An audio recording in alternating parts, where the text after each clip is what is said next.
Nós estamos de olho na Ásia. A Ásia vai crescer mais do que a Europa e os Estados Unidos nos próximos 15, 20 anos.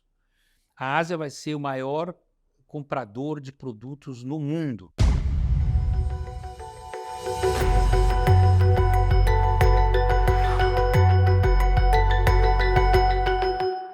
Olá a todos e a todas, sejam muito bem-vindos e bem-vindas à conversa de hoje do canal Brasil, direto de Brasília.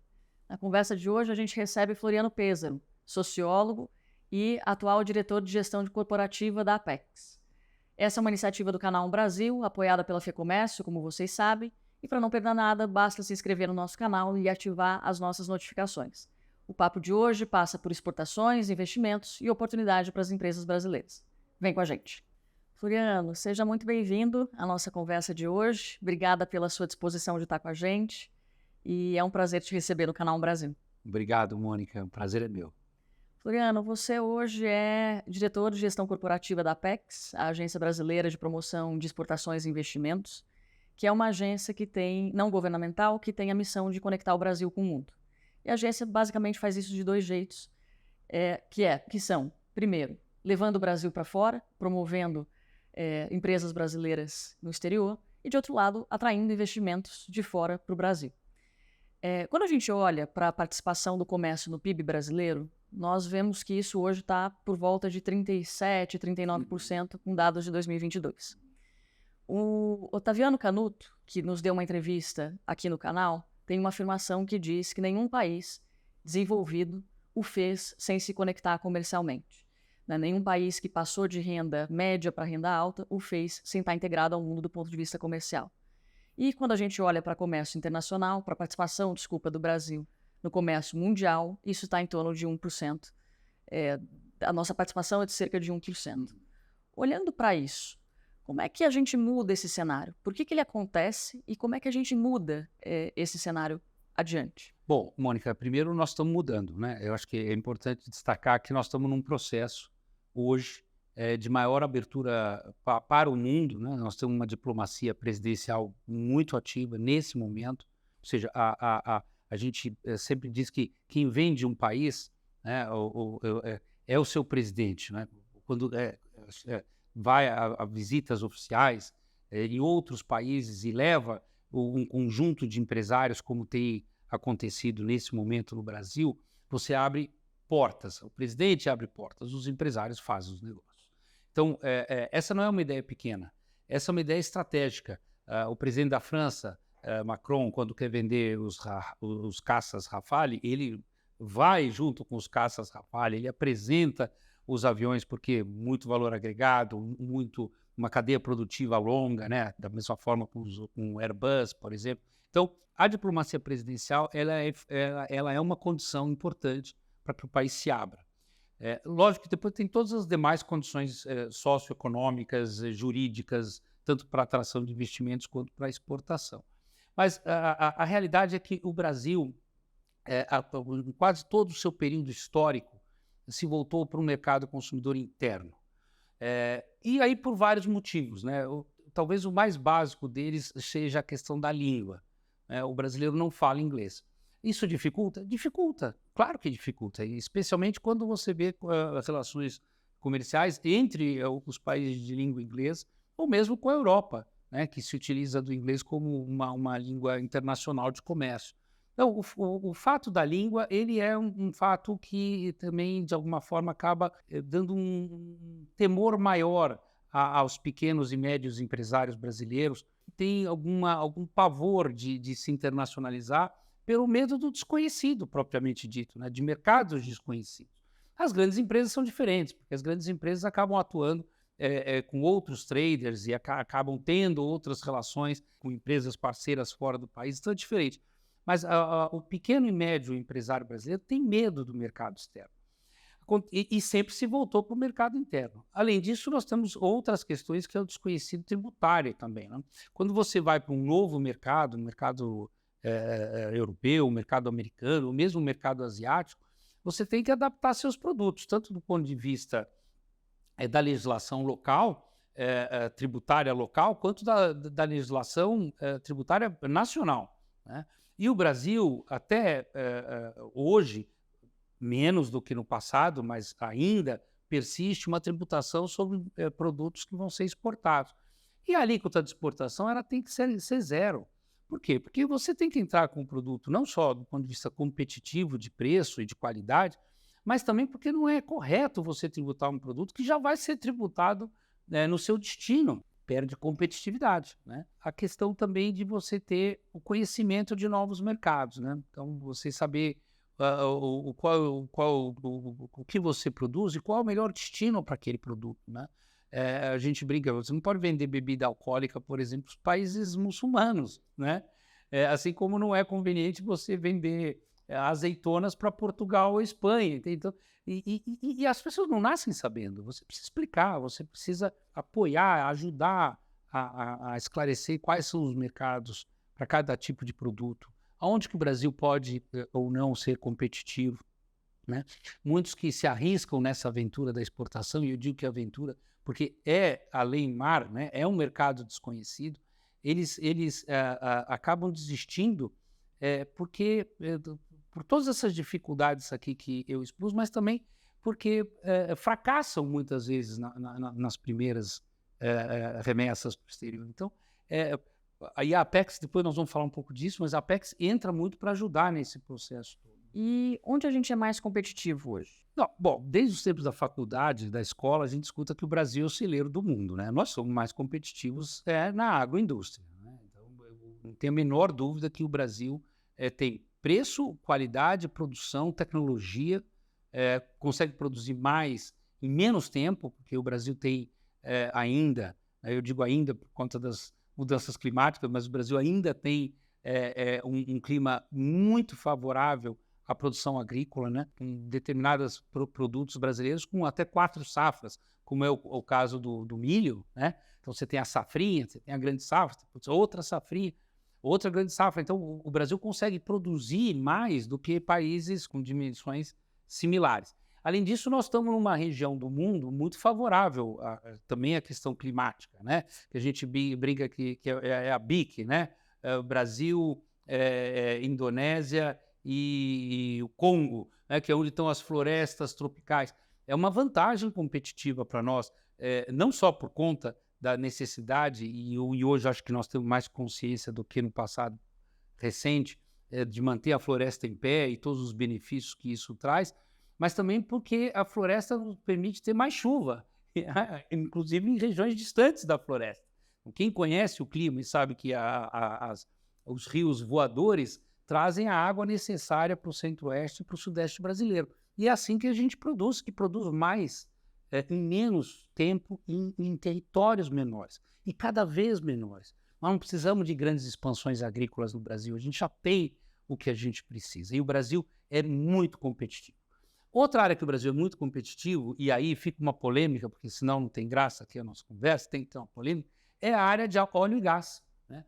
O Brasil tem que aproveitar essa área de óleo e gás e não fechar os olhos para isso e dizer, não, olha, o petróleo é feio. O petróleo é feio, só que ele está em tudo. Tudo que você tem petróleo, de alguma forma. Eu não estou dizendo o combustível líquido, eu estou dizendo o que é o subsídio que o petróleo dá para a produção de todos os demais materiais. E não é só o petróleo, é o gás. Por onde passa o gás, onde tem gasoduto no Brasil, tem desenvolvimento. É igual jogar semente e depois ver florescer. É impressionante. Você passa um gasoduto, como o gasoduto Bolívia Brasil. Em todo o tramo desse gasoduto, as indústrias floresceram, as cidades floresceram, o desenvolvimento veio. Por quê? Porque o gás é mais barato que a energia, é uma energia considerada relativamente limpa e ela é essencial para a produção industrial. Então, o Brasil tem muito gás e agora se descobriu grandes jazidas de gás em Alagoas, em Sergipe, então toda aquela costa do Nordeste brasileiro, além da margem equatorial, onde tem muito petróleo.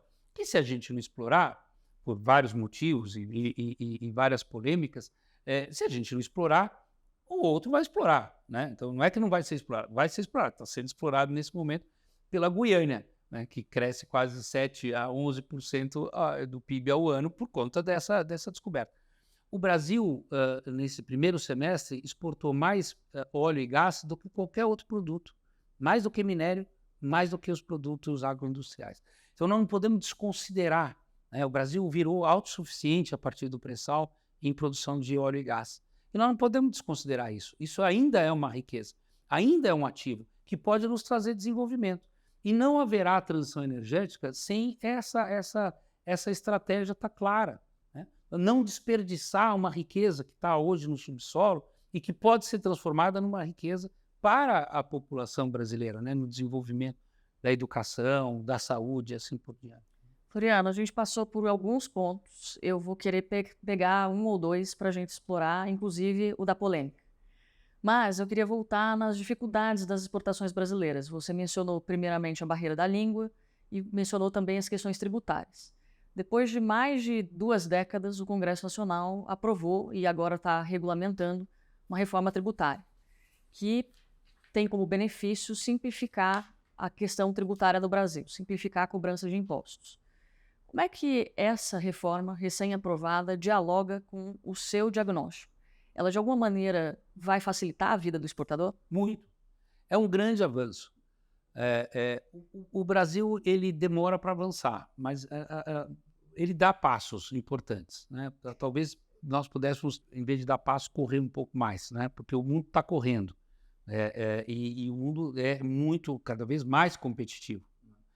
E a gente, por mais que a gente tenha uma visão clara do que é a globalização e esses mercados hoje que se comunicam cada vez mais rápido, e não só se comunicam, mas até de forma de meio de pagamento, com criptomoedas, enfim, as coisas estão ficando muito mais dinâmicas. E o Brasil precisa avançar nisso, nesse dinamismo. A reforma tributária, ainda que lenta e com um prazo de maturação relativamente longo para a dinâmica dos tempos atuais, ela foi necessária e crucial para essas transformações que nós estamos passando.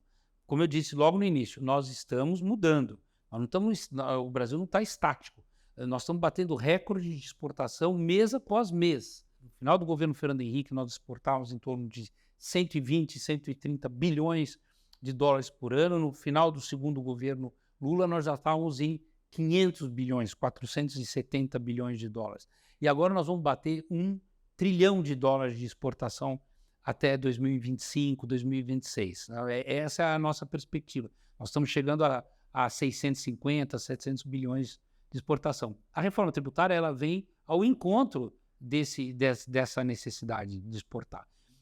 Por quê? Porque ela racionaliza os impostos, a criação do IVA é fundamental para que a gente tenha uma maior racionalidade nesses impostos, ela redistribui melhor os impostos, ela tipifica produtos em que a taxação é maior porque são produtos que trazem algum tipo de malefício, né? Se eu posso dizer isso, à sociedade. Então, produtos que geram poluição ou que geram problemas de saúde, e esses vão receber uma taxação maior, né?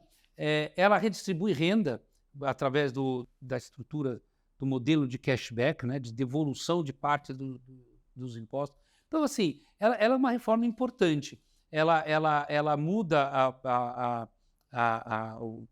o modelo de cobrança entre origem e destino do produto, que é uma reivindicação antiga do Brasil, né? E é engraçado porque durante muitos anos os estados produtores diziam: nós vamos perder muito dinheiro, né? Porque os estados consumidores passariam a arrecadar o imposto no consumo e não mais na origem do produto. E fazendo contas, né, e o Bernardo Api foi muito importante nisso, nesse processo como um todo, se verificou que não é verdade, né, porque os estados produtores também são os mais populosos, portanto o consumo também está lá, né? Então há um certo equilíbrio nesse processo. E melhorar a arrecadação, ou fazer com que essa arrecadação possa ser mais bem distribuída, é bom para todo mundo, né? É bom para os estados menores, é bom para os grandes estados. Você tem um Brasil mais justo do ponto de vista regional, do ponto de vista do seu desenvolvimento, né? E é nesse sentido, voltando à questão das exportações, que nós temos estimulado, especialmente nesse governo, que a gente vá ao encontro dos pequenos e médios empresários que estão na região norte e nordeste do Brasil. Porque todo o esforço governamental sempre teve muito voltado para a região sul e sudeste, que é a região mais exportadora do Brasil também. Não por outro motivo, é mais industrializado e é que tem maior comércio. Mas pensar que nós temos desde produtos específicos da região norte e nordeste. Todo mundo gosta de falar do açaí, eu também gosto. Mas não é o único produto. Nós temos assim, uma infinidade, né, de produtos que podem ser exportados. Mais recentemente se achou o couro do pirarucu, que é o couro do peixe que é tão resistente, tão bonito, que tem tanta qualidade quanto o couro de boi e que pode ser um substituto para vários tipos de produtos e já está sendo exportado. Então, pensar um pouco nessa desconcentração, nessa regionalização é importante. E a reforma tributária pensa nisso e vem ao encontro desse desejo de um desenvolvimento mais equânime em todo o país. Diante desse cenário favorável, né? Exportações crescendo, uma diretriz governamental para olhar para outras regiões do país, que não só o Sudeste, e uma percepção de que a reforma no longo prazo é positiva porque simplifica e ajuda a vida do exportador. Considerando também que boa parte do público que está nos assistindo é composto de pequenos e médios empresários. Como é que o trabalho da Apex pode ajudar concretamente essas pessoas hoje? Que tipo de auxílio a Apex pode fornecer para que esse pequeno e médio empresário possa alcançar mercados que hoje ele não alcança? Bom, primeiro, Mônica, dizer por que é tão importante exportar. Porque senão a pessoa não entende, né? E com razão não entende. Mas se eu posso vender aqui, por que eu vou vender lá na Singapura, na China, na Europa? É muito longe, né? Dá muito trabalho. Porque a gente tem vários estudos comparativos de uma empresa que produz determinado produto, ou mesmo que comercializa. Quer dizer, ela pode estar na indústria, pode estar no comércio, e vende para o Brasil. Tem um nível salarial e tem um nível de qualidade. Quando a gente compara com uma outra empresa que tem um produto similar, produzindo ou comercializando e exporta, o nível salarial chega a ser 3 vezes maior do servidor, do funcionário. O servidor é meu cacoete de servidor público. Do funcionário da empresa. E a qualidade. Por quê? Porque quando você exporta, você segue regras internacionais. Podem ser regras locais do país de origem, mas em geral são regras internacionais. A tipificação do produto, a composição do produto, o tipo de embalagem. Então, eu não sei, os mais velhos, eu sei que tem muitos jovens que estão nos vendo, mas os mais velhos lembram do carro tipo exportação. O Brasil, a indústria automobilística brasileira, tinha carros que eram vendidos aqui no Brasil. Eu lembro muito do Passat, que era vendido no Brasil, e o Passat tipo exportação, que era vendido no Iraque. Aliás, milhares de carros foram comercializados dessa forma. O tipo exportação era sempre melhor. Mas por quê? Porque segue um padrão internacional. Fora a questão da competitividade, óbvio, né? Você está competindo com produtos similares de outros países. Se o seu não for melhor, por que a pessoa vai comprar o seu? Vai comprar o outro. Então, assim, atuar no mercado interno é bom e é mais fácil. Tem competição? Tem. Mas é mais fácil. Você fala a sua língua, você sabe quais são as regras, né? Agora elas vão ficar mais fáceis. Mas você sabe mais ou menos quais são as regras de tributárias, de impostos, as regras jurídicas. Exportar é mais difícil. Mas quem exporta nunca se arrepende. Receber em dólar, receber em moeda forte, ampliar os seus mercados, ver o seu produto recebendo muitas vezes inputs, né, críticas, sugestões de melhoria, é uma revolução. E é uma revolução para os países. Todos os países que se voltaram para o mundo, se voltaram para o exterior, tiveram um desenvolvimento socioeconômico mais rápido, né, em menos tempo. E o Brasil sempre foi muito... O presidente Fernando Henrique usou uma frase uma vez que ficou famosa e muita gente criticou, que ele dizia: o Brasil é muito caipira. Mas era caipira nesse sentido, né? Não era no sentido de estar olhado para dentro, né? Muito fechado, era nesse sentido. E tem que olhar para fora. Quem vê o mundo não tem a mesma cabeça, né? Então, isso vale para o pequeno e para o médio. Então, a pessoa fala, de novo, por que eu vou vender lá fora se eu posso vender aqui? Você vai vender lá fora porque você vai melhorar o seu produto, você vai vender lá fora porque você vai ganhar mais, porque você vai pagar melhores salários e porque o Brasil vai se desenvolver mais rapidamente. É por isso que nós temos que vender lá fora. E pensando no pequeno, o Paulo Feldman, ex-conselheiro da FEComércio, tem uma frase que diz que é muito esperar que o pequeno consiga exportar, que é crueldade esperar que o pequeno consiga exportar. Você concorda com isso? Ou entende que isso tem potencial para mudar? Não, e o Paulo conhece bem o sonho de consumo de toda a nação que tem pequenos e médios empresários, que é a Itália, né? E a Itália é uma grande exportadora através de produtos produzidos pequenos, né? E qual é o segredo? O segredo é a cooperativa, né? O formato de cooperativismo. É claro que você não vai pegar a menina que faz a joia lá em Limeira, que são grandes produtores de bijuteria, né? E bijuteria de qualidade, por exemplo. Você não vai pegar esse núcleo que está lá e vai dizer, agora você vende lá para a Europa. Eles não vão vender, né? Ainda se associaram para fazer isso. Pois bem, você tem que pegar esses pequenos e juntar em clusters, né? Se junta em associações para a exportação. Também você não precisa fazer com que eles exportem diretamente. Eles podem exportar através de traders, de exportadoras, empresas especializadas em exportação, que fazem todo o trâmite burocrático, portuário, etc. Então, você pega o produto, você pega essas pequenas associações e essa trader organiza os embarques, quais são os mercados prioritários, e dessa forma eles conseguem exportar. Então, agora, por exemplo, nós temos a Web Summit em Lisboa todo ano em novembro, né? Nós vamos ter agora proximamente. É excelente espaço para levar empresas inovadoras brasileiras da área de tecnologia. Não são poucas. O Brasil é campeão em fintechs. O Brasil é campeão em soluções de automação. É impressionante o que o brasileiro desenvolve. Dizem que também desenvolvem porque muitos jogam joguinho eletrônico, né? O fato é que o Brasil é um dos maiores produtores de software para jogos. A gente tem uma associação com a Softex, que é a Associação Brasileira de Softwares, e é impressionante o que a gente participa de feiras internacionais, a Apex promovendo, a maior, inclusive, em Colônia, na Alemanha, levando dezenas de jovens que elaboram jogos eletrônicos, videogame, né? Então, a gente pensa em todas essas cadeias, que são cadeias muitas vezes pequenas, mas que englobam muita gente e que se forem ajustadas, né, em formato de mais cooperativismo, fica mais fácil você conseguir exportar. Floriano, eu quero juntar dois pontos que você mencionou anteriormente. Primeiro, que existem oportunidades a serem exploradas, o mundo está aberto para o Brasil, foi o que você mencionou, e também a questão da preservação ambiental, do cuidado com a questão ambiental. Esse mundo que está aberto ao Brasil tem mudado. Eu costumo dizer que o futuro não é mais como era antigamente, né? A frase não é minha, mas eu a adoro. E aí, o que a gente está enxergando nesse mundo que muda é que alguns países têm adotado práticas que podem ser encaradas, no seu resultado, como protecionistas. E aqui o meu papel não é entrar no juízo de valor se elas são ou não, mas estou me referindo, por exemplo, ao fato de que a Europa, o bloco europeu, tem uma legislação que entra em vigor em breve, que impede o bloco de importar produtos ligados a desmatamento legal ou ilegal.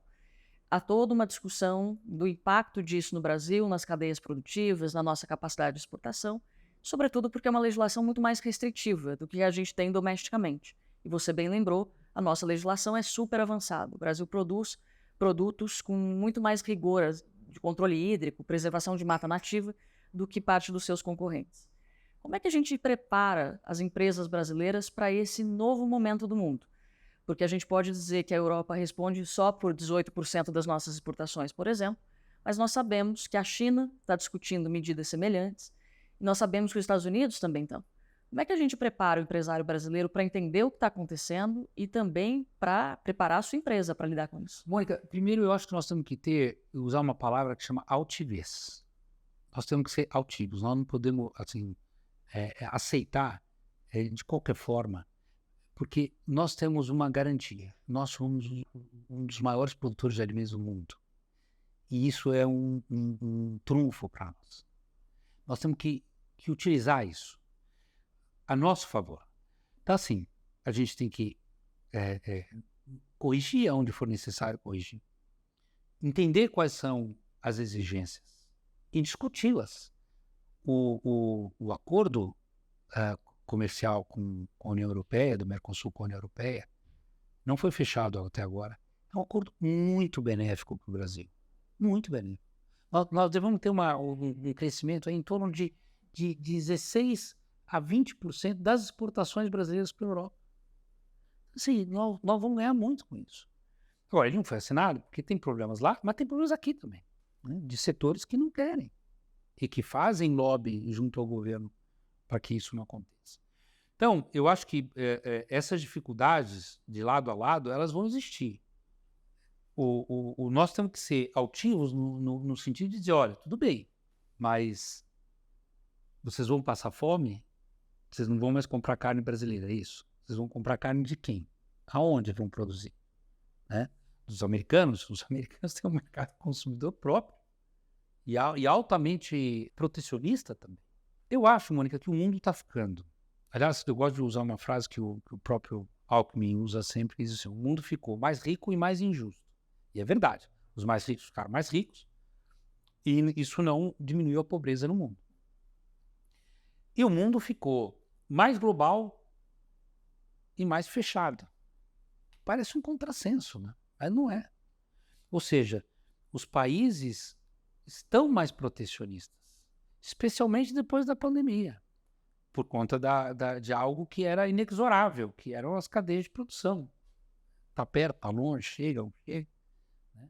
Então, aquilo deu um choque de realidade, de algo que já acontecia. Então, a pandemia ela só mostrou algo que estava acontecendo já. E aí, junto-se a tudo isso, a questão, nós falamos da questão climática, mas tem a questão também de migratória. Né? Os pobres migram para os países mais ricos, não é porque eles estão loucos para ir morar lá na França, longe da sua origem, não é verdade. É porque eles são pobres, é porque eles estão passando fome, é porque eles estão passando necessidade, é porque o mundo não conseguiu distribuir a riqueza. A gente falava da riqueza da nação, né? Aqui é da riqueza global. E se isso não acontecer, nós vamos continuar tendo crises e crises e crises e guerras que impactam sobremaneira o comércio internacional. As pessoas não querem guerra. Os governos também não, em que pese muitos ganham com isso. Né? Ganham com isso. Agora, nós temos uma guerra no coração da Europa. No coração da Europa. Nós temos uma guerra no Oriente Médio que pode impactar sobremaneira toda a produção de petróleo, de comércio no Mar Vermelho, comércio asiático. Né? A China está se impondo como potência, e hoje já é a maior comprador do Brasil. E eu vou dizer uma coisa, a gente fala da China, os países que mais crescerão na Ásia nos próximos 10 anos é Vietnã e Índia. E o Brasil tem que olhar para lá. Então, quando você me pergunta assim, como é que vai ser o Brasil com a União Europeia? Eu não sei, vai ser difícil, não é fácil. Os europeus não são fáceis. Nunca foram. Mas eles precisam da gente, sempre precisar. A gente não pode esquecer também, assim, recentemente fizemos uma missão comercial para o Chile, né? O Brasil é um grande centro de investimento europeu. As grandes empresas europeias estão aqui no Brasil, seja na produção agroindustrial, seja na produção de serviços e comércio, né? Bancos, mercados. Então, assim, o Brasil não é algo desprezível. E por isso que eu digo da altivez. Toda negociação tem que ser altiva. Tem que ser, mas o que vocês querem? Olha o que nós estamos fazendo. Mas venham aqui ver. Nós corrigimos isso. Nós tínhamos erros e ainda devemos ter. Mas a gente vai corrigindo. Esse é um ponto. O outro ponto que eu queria destacar nessa conversa é o seguinte. Nós temos que nos olhar para a China. Você falou da China.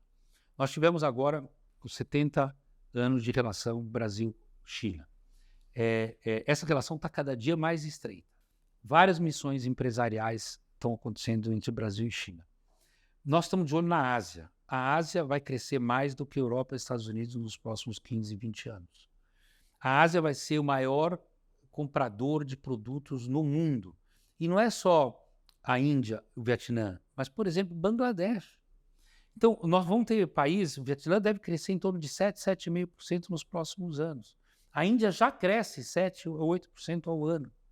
São mercados consumidores enormes e também investidores, mas consumidores. Então, o Brasil tem que se voltar para lá. Ele tem que estar de olho porque o maior crescimento de negócios no mundo vai acontecer na Ásia nos próximos anos. E pensando nessas oportunidades, né, internacionais que você menciona que se abrem para o Brasil e as possibilidades que vêm com elas. A gente tem no próximo ano o Brasil sediando a COP, a Conferência das Partes, em Belém.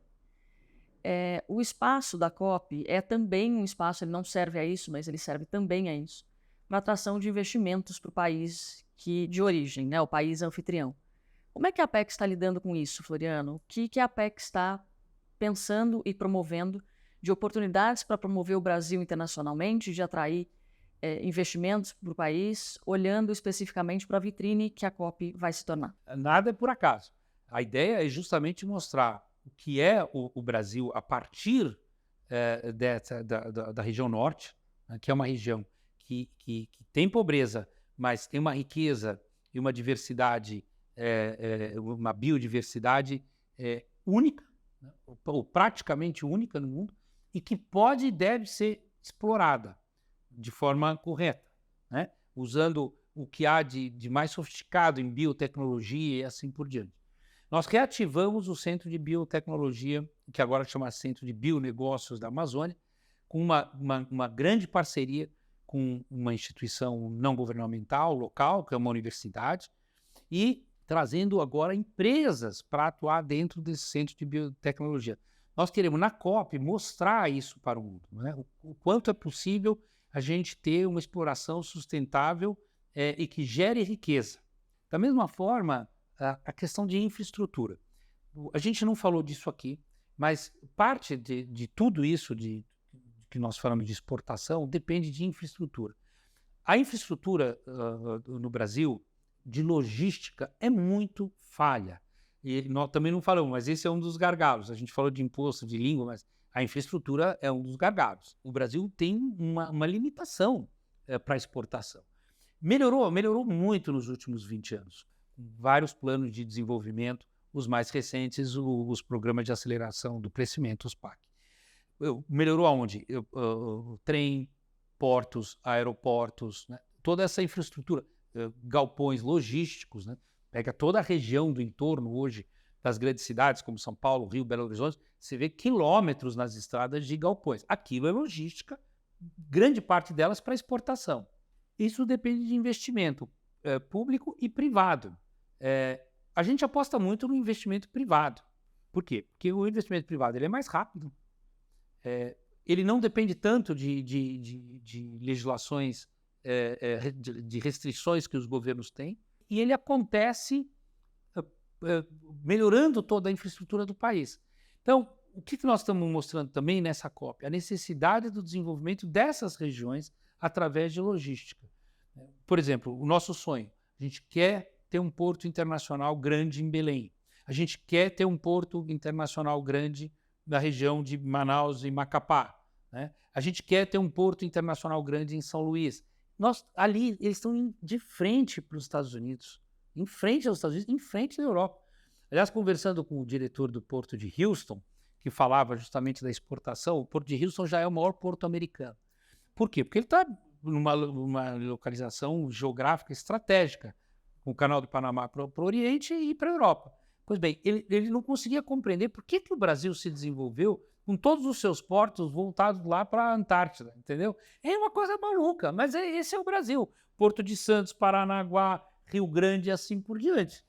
Agora, de 25, 30 anos para cá, a gente desenvolveu o PCM, desenvolveu o SUAP, então portos em Pernambuco, no Ceará, mas precisa fazer as tramas de trem, né? As linhas de trem para chegar ao escoamento da produção, assim como em Belém.